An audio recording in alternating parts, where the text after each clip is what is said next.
bahwa semua perjanjian perdata itu pasti potensial untuk dibekukan kalau ada clash antara dua pihak yang berjanji itu. Di dalam hukum ada prinsip namanya pacta sunt servanda. Anda tadi belajar hukum ya? Nanti saya terangkan ya prinsip. Pacta sunt servanda rebus sic stantibus, itu bahasa Latinnya.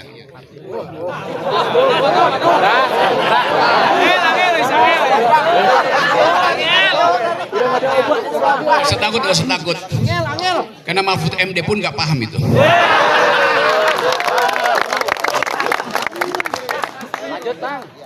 Jadi prinsipnya perjanjian itu harus diwujudkan. Pacta sunt servanda. Pacta bahasa Inggrisnya pact. Sunt artinya a must. Servanda artinya diserve, dilakukan. Jadi perjanjian harus dilakukan. Tetapi ada klausul di belakangnya tuh yang saya sebut tadi. Rebus sic stantibus. Rebus artinya hal-hal yang diperjanjikan. Sic artinya masih begitu. Stantibus artinya stand still, masih berdiri begitu. Nah, kadangkala para pengamat hukum kita hanya berpatokan pada prinsip pertama. Memang perjanjian harus diwujudkan. Tetapi kalau syarat-syarat yang diperjanjikan berubah, batal perjanjian itu. Itu prinsip dari rebus sic stantibus tadi. Dalam soal Freeport misalnya, Freeport mengikatkan satu pasal kecil bahwa di dalam segala keputusan dia berhak untuk minta dibatalkan. Itu yang membuat akhirnya kita tahu ya pemerintah sebetulnya tidak menguasai 50%. Karena untuk menguasai 50% dia mesti minta izin pada Pacta sunt servanda yang diperjanjikan dari tahun 70-an itu. Di mana itu kita lihat? Itu disimpan di dalam naskah dia yang sampai sekarang nggak pernah diperlihatkan. Jadi kalau 50% misalnya itu karena disepakati untuk diberikan, tapi dia bisa ambil kembali. Perpanjangan 20 tahun disebatalkan kembali. Jadi konyolnya itu kita diikat oleh rezim hukum perdata internasional dan kita tidak bisa lakukan langkah gugatan hukum karena berkali-kali ini persoalan keahlian dari lawyer-lawyer kita untuk bertengkar di forum internasional. Itu dasarnya tuh. Ya banyak lawyer kita digaji negara bahkan baca kontrak bahasa Inggris nggak bisa tuh. Susah. Grammarnya dibalik-balik tuh. Jadi itu intinya pada waktu dibuat perjanjian memang kita kalah karena logika hukum itu kita nggak pahami itu. Itu dasarnya. Tapi udah terjadi. Itu kan disembunyikan di dalam logik pasal bahwa Freeport sebetulnya punya kunci rahasia. Nah, kunci itu nggak kita pegang sekarang. Jadi kalau Presiden Jokowi bilang kita udah kuasai, di mana kuasainya? Masih ada problem yang bisa diutak-atik kok.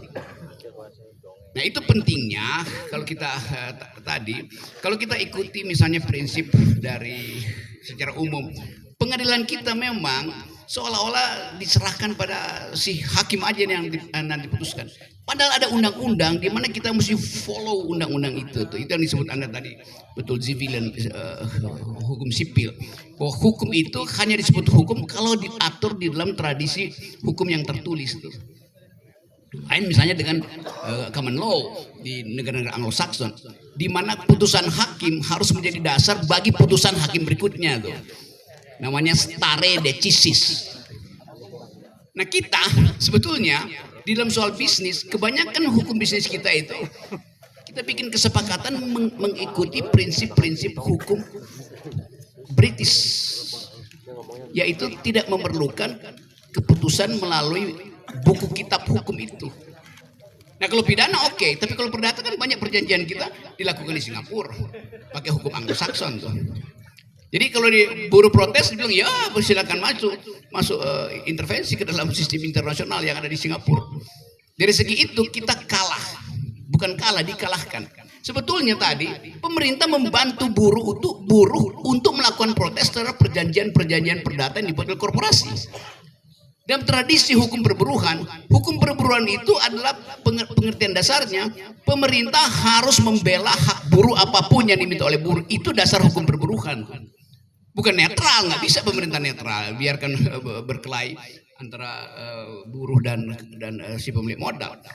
Itu artinya masuk di dalam tradisi penyelesaian secara marxistis, yaitu revolusi.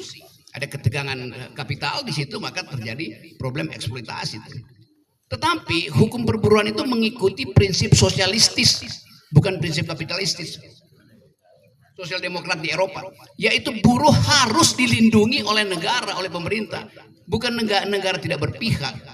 Itu salahnya. Nah, kita sistem welfare state, sistem kemakmuran, berlaku prinsip pemerintah jangan. Nah, di situ pemerintah boleh cawe-cawe, bahkan harus cawe-cawe, tetapi pro pada buruh cawe-caweknya tuh. Kalau sekarang misalnya kita tahu bahwa DPR mengkhianati prinsip keadilan, lalu DPR bilang silahkan pergi ke Mahkamah Konstitusi. Kalau pemerintahnya punya otak, dia bilang kami pemerintah. Kalau punya otak, tidak menghendaki undang-undang itu dibawa ke judicial review, karena di situ akan jadi tukar tambah di situ. Kami putuskan bahwa undang-undang ini kami batalkan. Kenapa? Ada gerakan buruh, nggak perlu nunggu pemeriksaan hukumnya. Begitu ada gerakan buruh, pemerintah mesti awas. Itu intinya kan. Di Eropa misalnya, harga tomat naik 1 euro, pemerintah langsung jatuh tanpa perlu dipersoalkan dengan undang-undang, karena etikanya jalan itu.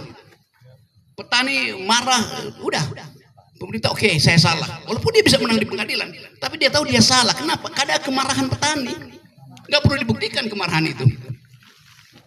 Di kita misalnya, yang terjadi sebaliknya. Dalam infrastruktur misalnya, saya beberapa kali datang ke daerah ini Jawa Barat sini. Petaninya itu petani tomat, dia bilang begini, Pak Rocky, saya punya kebun tomat yang kualitasnya bagus betul. Tapi pasarnya itu mesti melewati jalan rusak 30 km tuh. Jadi dia panen tomat itu sampai di pasar udah jadi jus tomat. Karena jalannya buruk. Ya itu membebani juga proses produksi, maka ditekanlah upah buruh di situ. Padahal upah buruh di situ menjadi murah karena jalan yang harusnya hak masyarakat itu tidak dibangun oleh negara kan. Yang dibangun jalan tol. Kan Jokowi terus bikin jalan tol, tapi jalan rusuk untuk masuk jalan tol itu berantakan. Yes. Jadi jalan tol itu tulang punggung. Tubuh kita kalau cuma ada tulang punggung, nggak ada tulang rusuk, itu letoy. Sama aja. Jadi mestinya bangun dulu jalan rusuk baru disatukan dengan jalan tol. Itu akan mensejahterakan buruh. Supir truknya dapat uang lebih banyak tuh, keneknya tuh di pasar juga harganya tinggi, maka ekonomi jalan dengan secara maksimal. Jadi selalu ada hubungan antara kesalahan kebijakan dan protes buruh. Jelas itu. Jadi balik lagi pada soal tadi, hukum kita memang diatur sedemikian rupa sehingga dimungkinkan untuk judicial review untuk hal yang sebetulnya dari awal udah tahu salah, ngapain di judicial review lagi? Sekarang omnibus law misalnya, DPR bilang silakan judicial review lagi. Loh, kalau DPR menghasilkan produk yang bermutu, pasti tidak akan di judicial review. Jadi itu bukti bahwa mereka melakukan produk yang tidak bermutu. Kalau ini minuman mineral ini baru saya buka, saya udah merasa kok ada yang kotor di situ ya. Terus pabriknya bilang silakan pergi ke lembaga konsumen. Artinya dari awal dia tahu ini buruk. Mestinya DPR malu kalau omnibus law itu direvisi terus karena tekanan dari publik. Mestinya DPR malu kalau omnibus law itu masuk ke Mahkamah Konstitusi judicial review. Artinya produknya buruk. Ya tapi bagaimana? Nuntut rasa malu dan rasa berakal dari anggota DPR yang memang pada waktu mereka mau jadi caleg begini semuanya. Semua anggota DPR itu waktu mau jadi caleg dia statusnya adalah peminta-minta. Pilih kami dong, buruh dibujuk-bujuk. Statusnya peminta-minta. Begitu dia jadi tuan. Kan ngeh kan? Loh dia dulu peminta-minta kok. Begitu pakai jas merasa nggak boleh lagi dia disentuh.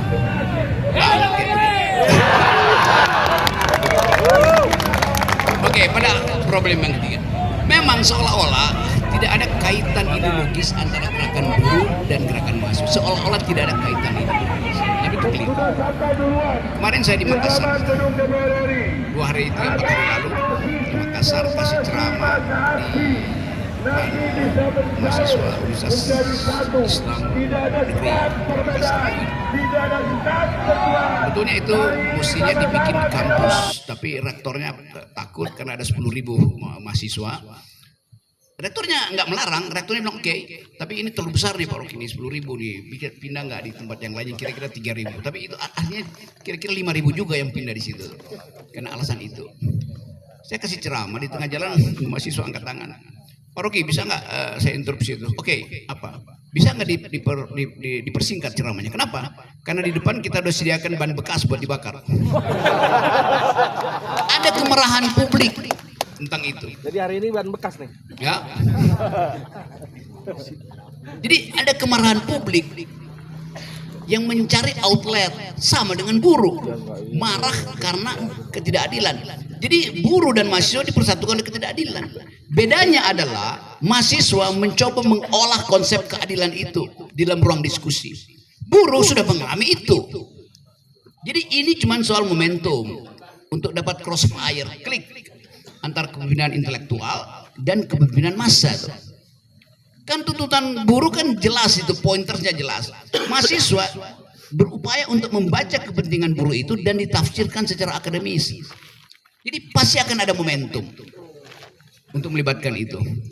Kita bagi jalur aja. Jumhur di gerakan buruh, saya di gerakan mahasiswa, dan satu waktu kita akan bertemu di jalan. Jadi jangan ragu bahwa bangsa ini sering dianggap sebagai bangsa yang nerimo. Memang bangsa ini bangsa yang nerimo. Tapi di pihak lain, bangsa ini juga adalah bangsa yang bisa ngamuk setiap saat. Dari nerimo ke ngamuk itu mungkin cuma perlu 1 pom bensin dibakar. Atau 1 Alfamart di lempar molotov. Saya terangkan itu sebagai problem. Teman-teman security di sini juga paham itu. Di mana-mana ada potensi puntung berasap yang tinggal digelitikin ke rumput kering. Jadi dari hari ke hari kita lihat ada keresahan publik yang kayak menggumpal perlahan-lahan, lalu mencari outlet, mencari aliran bersama. Nah, aliran itu harus tiba di dalam pemilu. Nah, masalahnya sekarang pemilu itu kasak kusuk soal 20%. Yang saya dengan Jumhur udah berkali-kali masuk ke Mahkamah Konstitusi, nolkan threshold itu supaya nggak ada tukar tambah. Nah, sekarang karena 20% terjadi tukar tambah, kan susah kan? Prabowo nggak tahu mau cari wakil presiden siapa, Anies juga begitu, Ganjar juga begitu. Karena harus penuhi 20%. Padahal dalam sistem presidensial nggak ada threshold 20%. Itu dasarnya sebetulnya tuh. Dan sekarang mereka ya udah terkepung aja di situ. Lalu terjadi keanehan-keanehan tuh. PDIP misalnya ya berupaya mengundang Erick Thohir untuk jadi wakil presiden karena ada uang di situ tuh. Lo Erick Thohir kapitalis, PDIP sosialis, kok bisa gabung? Kan gila, di mana otaknya itu kan? Ya otak PDIP dan otak Erick Thohir. Kan nggak bisa begitu jalan pikirannya kan. Jadi sekali lagi kita mau menjernihkan cara melihat problem. Minimal itu yang mau saya uraikan lagi. Cara melihat problem supaya perjuangan kita terarah untuk satu model perjuangan baru. Bahwa buruh menuntut upah masuk akal secara teknis, tapi lebih dari itu buruh menuntut perbaikan sistem ekonomi itu. Itu dasarnya. Dalam teori perburuhan, menuntut upah itu artinya prinsip unionisme. Kita bersatu untuk menuntut upah itu. Unionism. Kalau kita bersatu untuk merubah struktur ekonomi namanya laborism. Itu ada beda-beda tipis, tapi udahlah itu soal ruang kuliah. Tapi sekali lagi semangat kita adalah mengumpulkan seluruh energi masyarakat sipil, buruh, mahasiswa, kalangan muda, seniman, jurnalis, supaya kita bisa beritahu pada saatnya bahwa kita adalah rakyat yang berakal sehat, yang ingin menemukan kembali Indonesia yang berpikir. Itu dalil kita tuh. Nah, saya percaya bahwa percakapan sore ini dimaksudkan untuk mengkonsolidasi pikiran itu. Bahwa ada faksi-faksi tentu biasa di dalam organisasi ada faksionalisme, tetapi ide kita satu, kita ingin dari kampung awan ini kita melawan.